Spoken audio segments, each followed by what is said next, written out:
So now we want to talk about what can you do. You've probably heard a lot about all the things that you can't do. So let's talk about the things that you can do, because this has been something that I've been praying for you about for a long time. As I said before, our mission, inviting people to follow Jesus, stays the same. So how can we invite people to follow Jesus? How can we live into our vision? Well, let's go through each piece. Everyone a servant. How can you be a servant right now? You can send encouragement cards to someone. You can send them an encouraging email. You can call them and encourage them. You can send a gift. You can drop off groceries if you have the resources to do that. One of the greatest things that you can do right now, that everyone can do, is pray. You can pray for the people in your Connect group, the people in your church, your board, the staff. You can pray for your neighbors, people at work. You can be taking this time to pray. You can join the visitation team. If you want to really make a difference in getting to connect with other people, then please, by all means, join our visitation team and go and meet with people who could really use that person-to-person contact. Everyone a faith trainer. What can you do? Well, invite them to watch the service with you, or watch the devotionals. You can share these things online. Just pass them around. Post them on Facebook if you're on Facebook.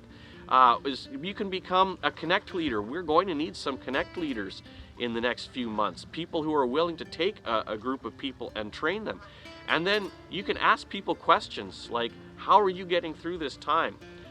What centers you? How are you dealing with being alone? You can ask some leading questions like that as part of being a faith trainer. Now, how about a worshiper? How can you be a worshiper? Well, one of the things you can do is be generous.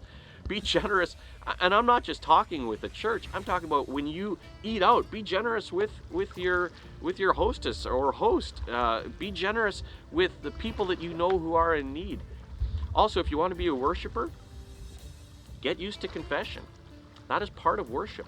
When you get together with someone in your Connect group or whatever, be a confessional person and talk about your mistakes. Talk about the things that you're struggling with.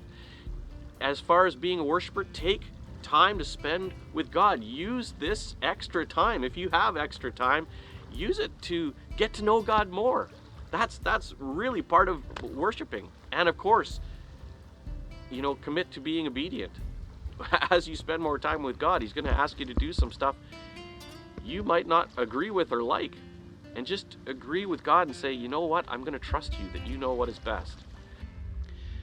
And then everyone growing in grace. How can you grow in grace at this time? Well, first of all, we can cut our judgmentalism.